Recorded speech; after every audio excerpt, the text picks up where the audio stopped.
어떤 분들은 잘생겼다고 해주시지만 여기 난이도가 높네요.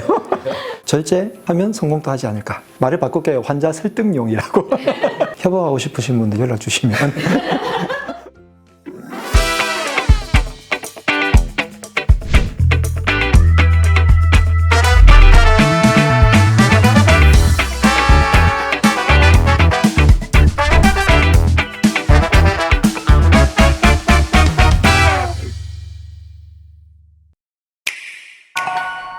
반갑습니다. 저는 강남허준이라는 닉네임으로 활동하고 있는 한의사 박용환 원장입니다. 하랑한의원에서 많은 분들께 치료를 하고 있고요. SNS를 통해서는 댁에서 건강관리하는 방법들에 대해서 재밌게 알려드리고 있습니다. 의사가 되기 전에 왜 사람은 아플까? 라는 것에 대해서 고민을 많이 해봤고 내 스스로 관리할 수 있지 않을까? 그런 방법이 있을 텐데 그런 방법들을 연구한 게 의학이겠죠? 그게 한의학일 거고요. 그래서 아픈 거는 있을 수는 있지만 그 방법을 연구를 해가지고 내 스스로 관리할 수 있는 게 혹이 굉장히 클 수 있다. 라는 생각을 해요. 실제로 그렇고. 그런데 이제 한의원에 와서 치료를 받는 분들을 보면 관리보다는 의사에게 너무 의존을 하는 거죠. 많은 병들이 관리 잘못으로 많이 걸리기 때문에 그런 상태를 조금 예방할 수 있지 않을까. 제가 생각할 때 참 의아스러웠던 게 의사 숫자는 매년 늘어나는데 환자도 매년 늘어나는 것 같은 거죠. 이게 왜 이런 아이러니가 생길까? 그래서 이제 한의학을 더 알리고 싶었고 방송 활동이라든지 강의를 많이 한다든지 이런 것들도 한의학을 알리고 싶어서 했던 거고 제 말을 조금 더 편하게 이렇게 전달하는 창구가 SNS였기 때문에 그걸 통해서 이제 말씀을 드리고 있죠. 제가 TV 방송 출연을 할 때는 보통 방송을 많이 보시는 분들이 건강에 관심 가지신 분들이 많잖아요. 그분들이 최소 5, 60대라면 유튜브를 보시는 분들이 4, 50대, 인스타그램을 보시는 분들이 3, 40대, 틱톡을 보는 분들이 1, 20대. 그래서 제가 어쩌다 보니 전 연령층이 다 아는 사람이 돼서 지금 아마 길 가다가도 10명 중에 1명 꼴은 조금 알아보시는 것 같고 실제로 지나가다가 전에 어떤 한 분이 아기를 안고 하다가 강남허준이다! 뭐 이러더라고요. 어릴 때 어머니께서 많이 아프셔서 병원에 가서 검사를 해도 뭔지를 모른다는 거죠. 신경성이다. 스트레스성 질환 같다. 그러고 와서 이제 하실 게 침 맞으러 가고 약다리를 려서 먹는 것이더라고요. 한의원에 가셔서 치료를 받으실 때는 효과를 보시고 몸도 개운해지고 하는데 여기서는 자꾸 원인을 찾으려는데 원인을 못 찾고 이러니까 이 두 의학의 차이점이 뭔가를 어릴 때부터 고민을 좀 했었고요. 사실은 처음에는 공대를 갔어요. 아버님께서 공대를 가라. 이래서 그냥 공대를 갔었는데 너무 적성이 안 맞았죠. 고민을 하다가 이제 군대를 갔죠. 군대에서 제대하기 전에 인생을 한번 뒤돌아봤어요. 뒤돌아보는데 어머니께서 아프시니까 아픈 분들을 보면 조금 소위 말하는 측은지심이 좀 생기고 그분들을 위해서 뭔가를 해주려고 노력을 많이 했거든요. 이런 것들을 쭉 떠올리다 보니까 저희 어머니께서 하신 말씀이 떠올랐죠. 넌 한의사가 되면 나에게 도움이 될 텐데 얼마나 좋겠니? 원래는 의대를 갈까 한의대를 갈까 고민을 하다가 그냥 공대를 간 거였거든요. 근데 이왕에 그러면 내가 잘할 수 있고 더 하고 싶고 훨씬 더 가치가 있다고 여기는 한의학 공부를 해보자. 그래서 나와가지고 친구들한테 물어서 종합학원 어떻게 등록하냐? 등록을 해서 6개월 공부해가지고 이제 입학을 했던 것 같습니다. 한의학의 장점을 얘기하자면 하루 종일 밤을 새서도 할 수 있는데 그 중에서 이제 사람을 치료하는 데 있어 가지고 이 사람의 과거를 돌아보고 현재에 적용을 해서 치료를 해주면서 미래의 이 사람이 관리해서 유지할 수 있게까지 해주는 프로토콜을 쭉 다 전달해 줄 수 있는 게 가장 큰 강점이라고 생각을 하고요. 두 번째는 내 인체에 무리가 전혀 없는 방법으로 사람들을 치료해 줄 수 있는 전 세계 유일한 학문이라고 생각을 하고요. 세 번째로 한국 안에 갇혀져 있는 학문이기 때문에 전 세계적으로 펼쳐질 수 있는 가능성도 무한한 학문이라고 생각을 합니다. 좀 차이가 있긴 해요. 그런데 사실 일반인들 입장에서는 차이를 구분하기는 쉽진 않죠. 똑같은 도구를 쓰니까 한의학과 침이라는. 근데 그것을 접근하는 방식은 한의학은 조금 독특한 게 있는데 그 독특한 면이 이제 동의보감에 고스란히 반영이 되어 있고요. 동의보감이 왜 그렇게 극찬을 받는 의사가 됐냐면 예를 들어서 의사를 편찬한다고 하실 때는 대부분의 사람들이 눈이 아프면 안과 이런 식으로 할 거예요. 허준이라는 분은 이렇게 과별로 하는 거는 사람에 대해서 이해를 하는 게 아니라 질병 중심의 이야기다. 사람들이 어떻게 살고 어떻게 생활을 하고 어떤 식으로 이거를 관리하는 법을 알아야 이분들이 조금 더 깊이 있게 관리할 수 있지 않겠나. 사람들에게 진짜 도움이 되고 의사라면 그런 것을 먼저 해야 되지 않겠나라고 하고 싶은 거죠. 그래서 처음에는 인체를 바라보는 관점에 대해서 펼쳐놨고요. 그 다음에 이 바라본 걸 가지고 적용을 할지, 사람이란 몸이라는 게 어떻게 탄생했는지 우주의 이야기부터 인체의 각 부분에 대한 이야기, 그 다음에 이어서 병에 대한 이야기로 이렇게 순서가 이어져 가요. 그런 정신이 그 당시에 동북아시아의 전체 의학에서 이제 알아봐줬던 거죠. 그래서 그런 정신이 남아있는 게 지금 현재 한국이고요. 중의학은 물론 뛰어나긴 하지만 중의학에서는 이 사람의 왜 이런 생각을 했는지, 왜 이런 생활을 하는지에 대한 정신적인 거는 없애고 양의학을 도입을 해서 위장병에는 한약 중에서 이게 좋아요. 그래서 제품으로 나와 있죠, 그냥. 그래서 한의원에 가도 제품으로 그냥 바로 받아요. 약국하고 비슷한 시스템입니다. 근데 한국에서는 한 분 한 분에 대해서 약재의 종류와 그람수까지 다 조절하는 아주 세밀한 의학입니다. 그래서 맞춤의학이라고 하고, 맞춤의학을 전 세계에서 아마 가장 정밀하게 하는 학문이 한의학이 아닐까 그렇게 생각을 하고, 그게 남아있는 곳은 한국이 현재 유일하긴 합니다. 신놈봉초경이라는 의학서적이 약재에 관한 책 중에 하나인데, 상품이라고 부르는 누구나 다 먹어도 되는 약재, 예를 들면 구기자, 100년까지 먹으면 100살까지 장수하는 약재, 어린 아기들도 먹을 수 있는 신선이 먹는 약재, 이런 걸로 돼 있고요. 그 다음에 두 번째는 치료할 때 먹으면 좋은 약재, 그렇지만 치료가 끝나고 나면 이 사람의 상태에 따라서 조금 구분을 해서 먹어라. 마지막 세 번째는 치료할 때만 빨리 먹고 빨리 끝내야 되는, 염증이 이제 펄펄 끓는 게 대부분이잖아요. 그래서 식히는 약재들을 쓰는데, 우리 몸의 면역이라는 것은 체온이 일정하게 유지되고 올라가야지 면역력이 좋아지잖아요. 그런 것들을 하는 것들이 이제 상품. 내 면역력을 해칠 수 있지만 지금 당장에 급한 게 있으니까 빨리 불 끄는 것들은 하품, 이런 식으로 구분해 놨는데, 전략에 따라서 이 약들을 조금 구분을 합니다. 그래서 그걸 전략을 세우는 게 처방이고, 그 처방을 하는 게 한의사의 의무이자 권리 중에 하나인 거죠. 우리 몸에서 치료라고 하는 거는 내 몸의 자생력을 가지고 내 몸에서 염증이 들어왔을 때 염증을 물리치거나 이런 거잖아요. 저는 비유를 군대로 예를 든다면, 우리나라에서 미군의 원조를 받는 거는 필요하면 할 수는 있지만 계속 원조를 받다 보면 자주국방이 잘 안 될 거 아니에요. 그래서 우리나라의 군인들도 군비를 갖추고 이렇게 해야 뭔가가 외부에서 쳐들어왔을 때 물리칠 거예요. 똑같이 내 몸에서도 원조를 받을 때는 필요는 할 때가 있지만, 실체적으로는 내 몸의 어떤 에너지, 기운, 이런 것들이 넘쳐나서 외부에서의 바이러스나 세균이나 침범했을 때도 내가 스스로 물리칠 수 있는 방어력을 갖출 수 있게 해주는 게 중요한데, 간단하게 말씀드리면 요즘 용어로는 항산화제라는 말씀을 많이 들어보셨을 거예요. 항산화제의 대부분이 뭔가요? 약효가 나는 천연적인 것들은 다 식물에서 나와요. 식물에서의 추출하는 방법은 전 세계에서 한의학이 최고거든요. 특히나 외부에서의 허브들은 열매 아니면 꽃잎 정도만 연구가 돼 있어요. 근데 한의학은 열매, 꽃뿐만이 아니라 뿌리, 껍질 다 전부 다 연구해서 지금 몇천 년 동안의 데이터가 쌓여 있거든요. 아주 간단하게 말씀드리면 항산화제, 미네랄, 비타민 같은 그런 느낌의 것들을, 천연적인 거를 농축을 해서 아주 강하게 몸 안에다가 넣다 보니 내 몸의 자생력이 키워지는 겁니다. 내 몸에서 세금이 잘 거치면 국방비도 늘어날 거 아니에요? 그래서 내 몸의 각 장기에 있는 세금이 이제 잘 나오는 거죠. 그렇게 만들어주는 게 한약의 힘이라고 생각하시면 되겠습니다. 요통 같은 경우에 주먹을 이렇게 쥐었을 때 여기 손금이 딱 만나는 이 부분이 후계라는 혈자리인데, 여기가 몸 뒤쪽에 있는 척추뼈들을 따라 가지고 있는 그 기운을 조절하는 자리예요. 예를 들어서 목이 이렇게 앞뒤로 잘 안 되시는 분, 그리고 허리를 앞뒤로 잘 못 쓰시는 분, 특히 디스크 있으시면 앞으로 쓰기가 곤란하잖아요. 그럴 때 이 부분에다가 침을 놓고 강자극을 하면 되거든요.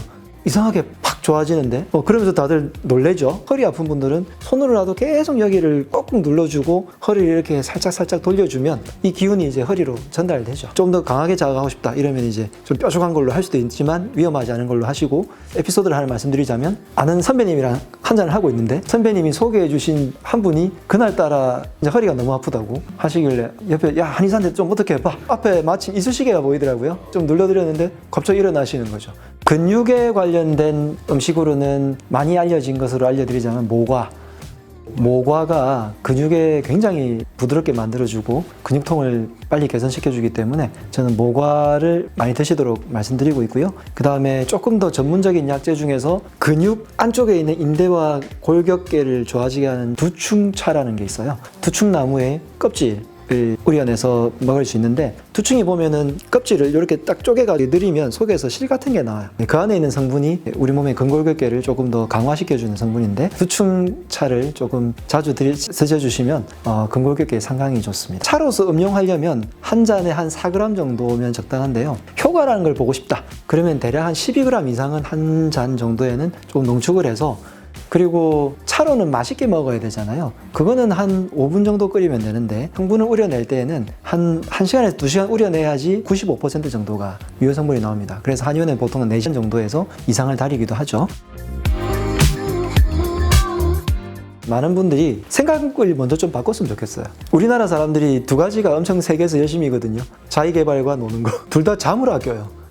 내 하루 일과 중에 잠자는 시간을 7시간에서 8시간을 확보해 두겠다라고 하고 나머지 시간을 짜야 되는데 조금이라도 뭔가 일을 더 해야 되겠다. 그럼 잠 줄이고요. 근데 그렇다 보면 나중에 결국 공부도 하는 일도 노는 것도 면역이 떨어져서 지쳐서 못합니다. 그래서 일단은 잠을 먼저 확보하자는 생각부터 가지고요. 두 번째 이제 잠을 잘 자기 위해서는 내 몸을 이완시켜야 되겠죠. 우리가 긴장을 받고 스트레스를 하면 목 뒤가 탁 붙잖아요. 이 부분을 풀어주는 건데 귀 뒤에 유양돌기 옆쪽에 움푹 들어간 부분이 있어요. 이 부분이 뇌신경이 위로 이제 싹 올라가는 부분이라 여기를 잘 만져주면 굉장히 편안해지거든요. 보통 극락 포인트라고 얘기를 합니다. 만지면 거기가 너무 시원해요.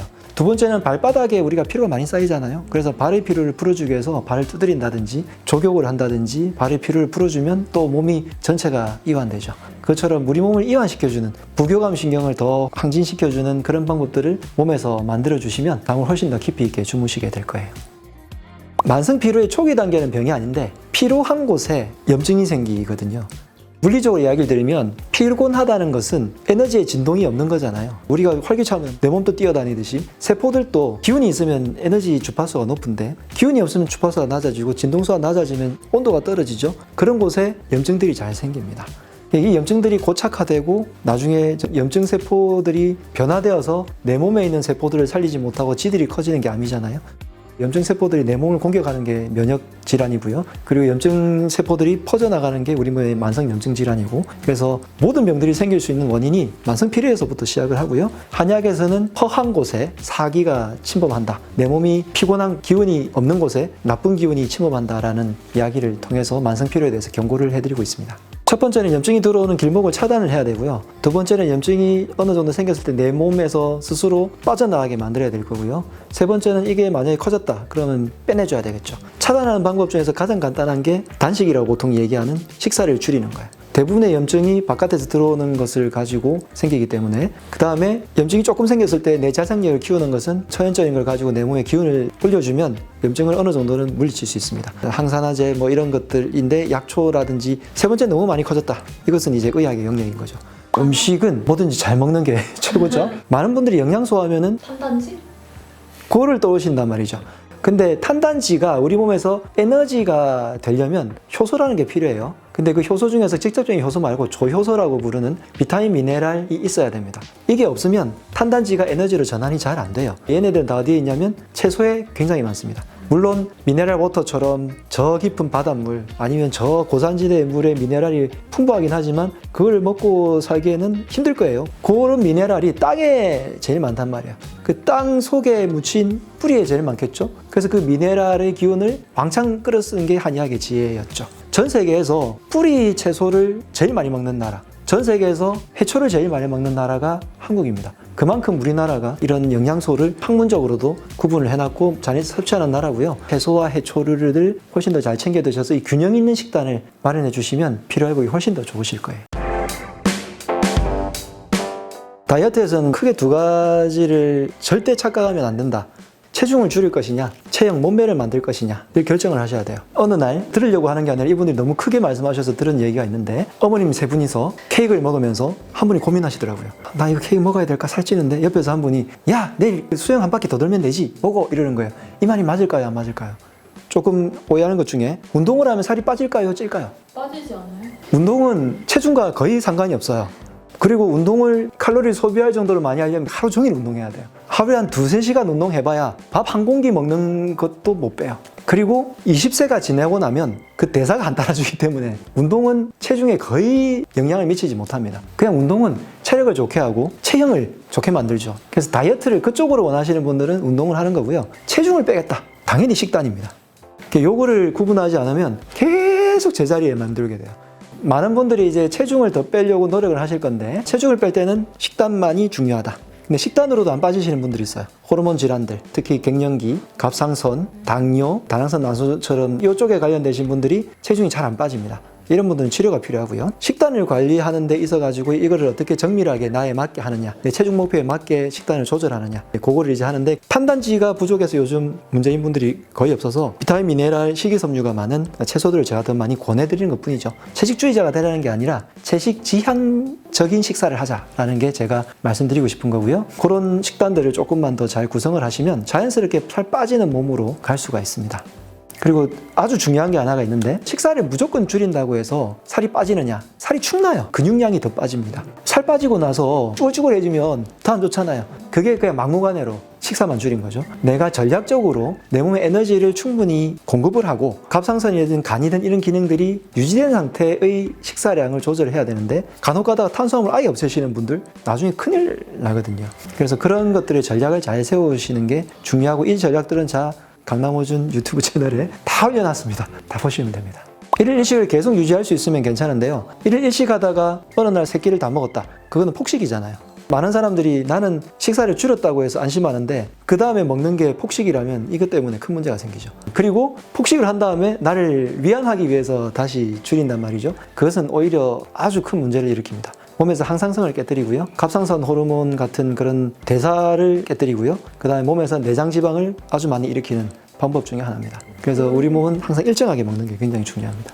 저탄고지식으로 잘하면 좋겠는데 한국 사람들은요 고탄고지예요. 탄수화물도 많이 먹고요. 지방도 많이 먹어요. 그리고 거기서 말하는 저탄고지에서는 나쁜 탄수화물을 적게 먹고요. 좋은 지방을 많이 먹자는데 이게 조금 변질이 많이 돼서 계속해서 유지하는 게 아니라 저탄고지 김밥 하나 먹고요. 그 다음에 다른 식사들에서 탄수화물을 되게 많이 흡수를 해요. 그리고 지방 중에서도 산화되지 않은 지방을 내가 잘 챙겨 먹자는데 그것들을 밸런스를 잘 해야 되는데 그 공부가 굉장히 어렵거든요. 요즘은 탄수화물이 악의 축인 것처럼 지방으로 변한다고 지금 하고 있죠. 나쁜 탄수화물이 그렇고요. 단백질도 많이 먹어서 지나치면 몸에서 독소가 되어서 지방이 됩니다. 그렇기 때문에 이 두 가지는 적절하게 조절하는 게 좋고요. 막무가내로 하지 않으셨으면 좋겠다라는 게 제 생각이고 전 조선시대라는 표현을 드리는데요. 그때 먹었던 것을 한번 떠올려 보시라. 그때 못 먹었던 음식들은 대부분 조금 염증을 많이 일으키는 것들이 많아요. 찬 음식, 아이스크림, 우유 유제품, 빵, 과자 이런 것들이 대부분 다 그랬고요. 튀김 그때 먹었다 해봤자 잔칫날에 먹었을 거예요. 그 정도 이제 먹는 거죠. 그 당시에 물론 밥을 많이 먹긴 했지만 탄수화물인 밥이 어느 정도 많다고 해서 그렇게 큰 문제가 되지는 않는 것 같고요. 여러 가지 곡류를 섞어서 먹었었고 그 다음에 채소 반찬이 일단 많았고 고기는 어느 정도 있었고 조선시대를 꼭 따라하는 게 아니라 그거를 참고를 하시면 식단 관리하는 데 조금 더 편하지 않을까. 살을 뺄 때 저는 중요하게 생각하는 게 내 면역이 올라가고 염증을 줄이는 그런 살 빼는 거지 내 몸이 축나고 기운이 없이 살 빼지는 것은 결국 나쁜 결과를 초래하고 요요를 맨날 오다가 살찌는 요요로 가게 되면 패망하는 거죠. 다이어트랑 만성피로랑 지금 정력이 똑같은 맥락인데 영양의 에너지 균형이 맞으면 그게 제일 좋아요. 그래서 단백질을 굳이 강조하는 것보다 얘네들을 에너지로 변화시켜 줄 수 있는 채소들을 더 많이 알려드리죠. 예를 들어서 더덕, 그리고 인삼 같은 경우에 전 세계적으로는 정력제로 아주 높이 사는 약재 중에 하나입니다. 그 다음에 많이 들어보셨을 녹용 이런 것들이 쭉 있죠. 인삼은 뜨거운 약재가 아니에요. 한약에서 약간 따뜻한데 심지어 어떤 의서에는 시원하다는 약재로 되어 있습니다. 인삼은 기운을 올리는 약재예요. 근데 기운이 오르다 보면 열이 나는 것처럼 느끼죠. 특히 몸이 차가운 분들은 열이 나는 것처럼 느끼고요. 인삼 같은 경우에 소화 흡수가 잘 안 되면 실제로 열이 조금 올라요. 그래서 중국 사람들이 옛날에 열량이 높은 음식들을 많이 먹다 보면 소화가 안 된 상태로 있는데 정력에 좋다고 인삼을 막 먹었어요. 이런 분들은 인삼이 흡수가 안 되고 오히려 기운이 튕겨가지고 위로 오르면서 열꽃이 피고 얼굴이 달아오릅니다. 그래서 이 사람들이 요구한 게 고려, 니네들 인삼 좋다는데 방법을 찾아줘. 그래서 찐 게 홍삼이죠. 그래서 홍삼은 인삼의 기운을 낮춰놓은 거라 한국 사람들은 인삼을 그냥 먹으면 제일 좋은데 굳이 돈을 들여서 홍삼을 드시는 경우는 있긴 하지만 안전하다는 인식이 좀 퍼져 있는 것 같아요. 네. 체질에 따라서 인삼은 훨씬 더 빠른 작용을 하고요. 기가 지나치게 많으신 분들이 인삼을 굳이 먹을 필요는 없고 기가 보통 없는 분들은 인삼을 먹으면 굉장히 큰 효과가 있습니다. 그래서 혈압 이런 거하고 전혀 상관없습니다. 혈압이 높은 분들이 인삼을 먹어서 혈압 떨어뜨리는 경우는 정말 많습니다. 기운이 없어서 혈압이 올랐다. 그러면 인삼 드시면 혈압이 떨어집니다.